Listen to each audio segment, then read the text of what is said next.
안녕하세요. 하이에드 교육연구소 정경숙입니다. 너무 또 오래간만에 제가 또 영상을 찍게 됐는데요.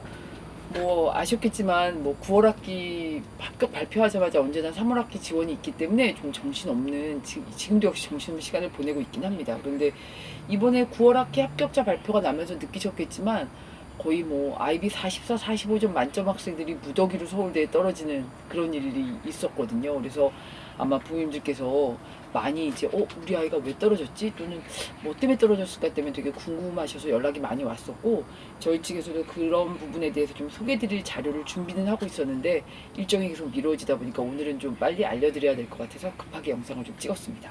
지금 한참 전 좀 면접 수업을 하고 있다가 좀 중간에 나오는 상황입니다. 그래서 좀 간단하게 일단 먼저 말씀을 드리고 진행을 하도록 하겠습니다.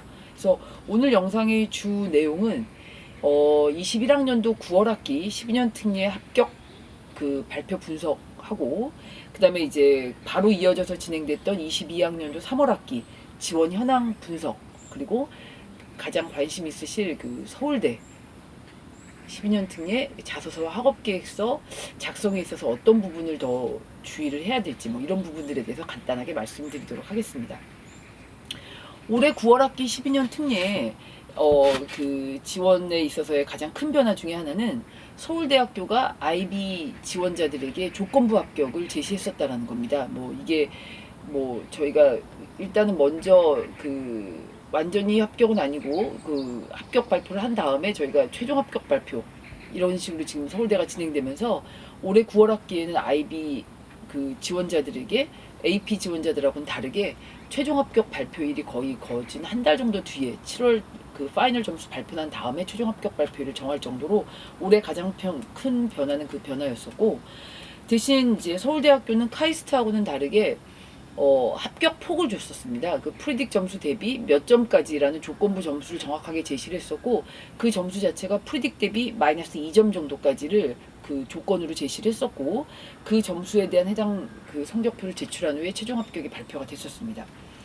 그리고 또 하나의 또 이건 꼭 이번 9월 학기의 변화라고 할 수는 없겠지만 역시 이번에도 IB 파이널 점수가 취소가 되면서 대신 올해는 적어도 프리딕보다는 파이널을 더 너무 마이너스로 주지는 말자라는 어떤 방침이 있었다라는 그런 소문들이 있었을 만큼 문과 학생들인 경우에는 프리딕과 거의 비슷하게 44, 45 만점들이 너무 많았습니다. 너무 많았었기 때문에 오히려 만점이었는데 나 왜 서울대 떨어졌지 하는 학생들이 많았던 이유가 문과 학생들입니다. 이과 학생들은 그렇지 않아요. 근데 문과 학생들은 굉장히 많았고, 이과 과목을 주로 듣는 학생들인 경우에는 역시 코로나 때문에 실험실이 많이 락다운되고 또 파이널 시험이 취소가 되면서 중간에 그 인터널 어세스먼트로 파이널 점수가 나오다 보니 이과 학생들은 공부를 잘하는 학생들 중에서도 만점자의 비율은 그렇게 많지 않았어요. 거의 43점이면 거의 최고 점수다라고 얘기할 수 있는 점수였었고, 대신 문과 학생들은 44, 45, 45점 만점 학생들이 너무 많았었습니다.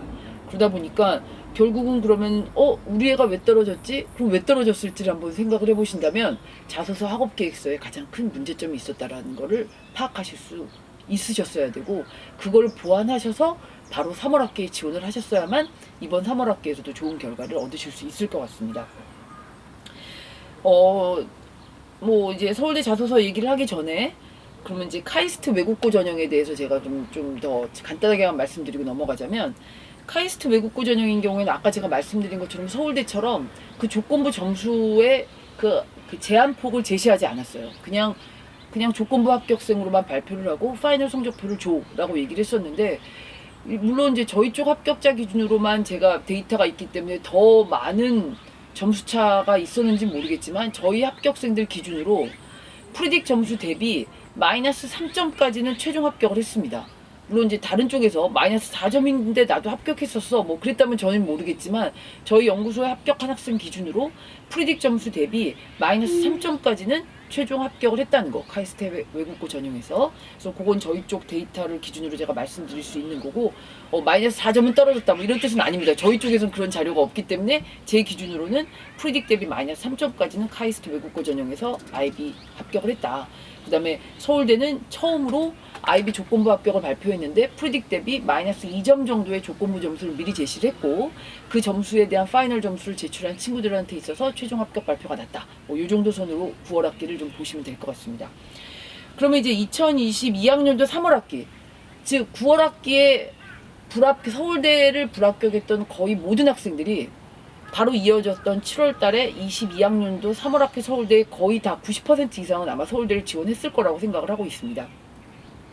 따라서 문과 학생들인 경우에는 역시 또 44, 45점대 학생들과의 또 경쟁이라고 볼 수 있습니다. 그러면 똑같이 점수가 좋은데 왜 떨어졌지? 가장 큰 요인은 바로 자소서하고 학업계획서입니다.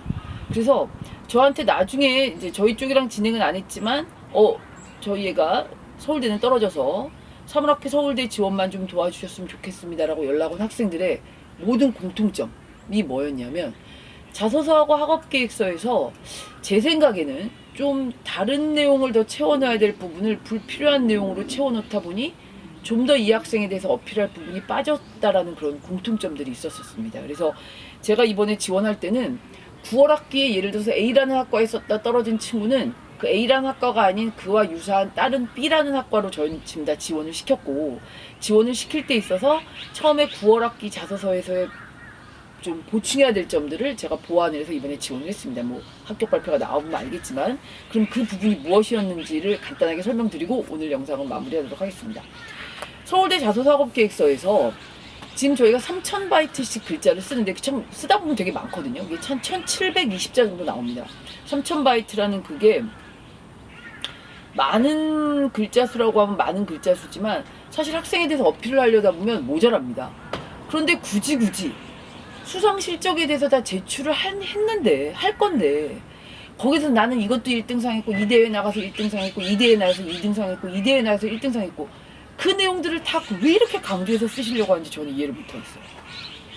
그냥 그 중에서 정말 특이하게 어떤 하나를 강조할 수는 있겠지만 굳이 수상 실적으로 제출한 것들을 다시 한번 반복해서 언급하느라 그 아까운 글자 수를 낭비한 그런 케이스들이 많았었습니다. 그래서 그런 학생들을 제가 이번에 다시 지원할 땐 그 내용들을 다 지우느라 학생하고 학부모님하고 많이 싸움을 좀 했습니다. 하지만 저는 그 부분은 불필요하다고 생각합니다. 그 부분에 오히려 학생이 그런 공부를 이루어내면서 본인이 생각했던 것들, 그리고 그것을 지원 동기로 연결하고 그렇기 때문에 서울대에서 내가 꼭 이루어내야 되는 부분들을 더 강조하는 그런 내용들을 채워넣으려고 애를 썼었습니다. 그래서 서울대에서는 특히 그런 부분들을 좀 신경을 써주셔야 될 것 같고, 서울대 3번 같은 경우에는 어떤 학업적인 부분이 아닌 개인적인 부분을 강조하는 내용들이 들어가야 되는 부분이고, 뭐 롤모델을 써도 되고, 또 아니면 그 부분에 있어서 좀 관심 있는 어떤 주제에 대한 어떤 부분을 쓸 수도 있는 그런 내용인데, 서울대는 3번 항목이 가장 중요한 항목이라고 생각을 하기 때문에 3번 항목에 신경을 쓴 친구들이 합격을 했다, 그렇게 보시면 될 것 같습니다. 그래서 서울대는 3번 항목을 어떻게 작성해야 되는지에 대해서 좀 신경을 써서 작성을 해주셨으면 하는 게 제가 이제 말씀드릴 수 있는 내용이고요. 그건 또 제가 또 간략하게 설명을 드리겠습니다.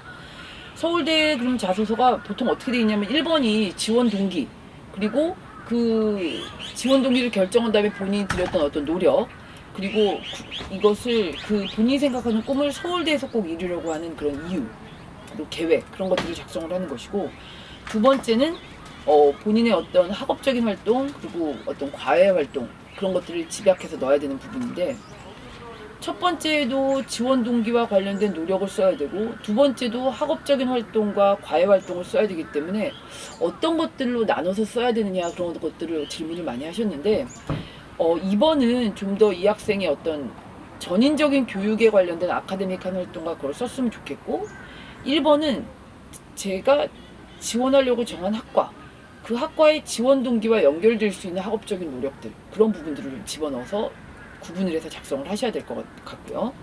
3번은 아까 말씀드린 것처럼 학업적인 성취가 아니라 너 개인 어떤 인간적인 너의 측면을 알고 싶어, 아니면 너가 생각하는 어떤 롤모델이나 네가 최근 관심 있는 어떤 이슈, 그런 것들에 대해서 얘기를 해줘 라고 하는 부분인데, 3번이 해외 대학 지원할 때 쓰시는 에세이하고 가장 유사하게 작성돼야 되는 부분이라고 생각을 합니다. 그래서 3번은 정말로 아주 마음껏 본인의 어떤 그런 역량을 발휘할 수 있는 에세이 형식으로 3번을 좀 작성을 하셔서 제출을 해 주셔야지 될 것 같습니다. 그래서 이런 부분들 때문에 45점 만점인데도 서울대에 떨어지신 분들이 많이 있습니다. 그래서 최대한 저도 좀 보완해서 그분들을 다시 도와서 3월 학기에 지원을 했고, 그 지원 결과에 대해서는 또 결과가 나온 다음에 제가 분석한 방법이 방향이 맞았는지에 대해서 제가 다시 한번 영상을 좀 준비할 거고요. 뭐 지금 이미 3월 학기 지원은 끝났지만 지금 현재 이제 12학년 되는 학생들이 이제 곧 서울대 지원을 준비하는 학생들인 경우에는 이번 9월 학기와 3월 학기 입시 그 결과를 분석하셔서 거기에 맞춰서 준비하시면 큰 도움이 될 것이라고 생각합니다. 또 영상 준비해서 제가 자세한 자료 올려드리도록 하겠습니다. 감사합니다.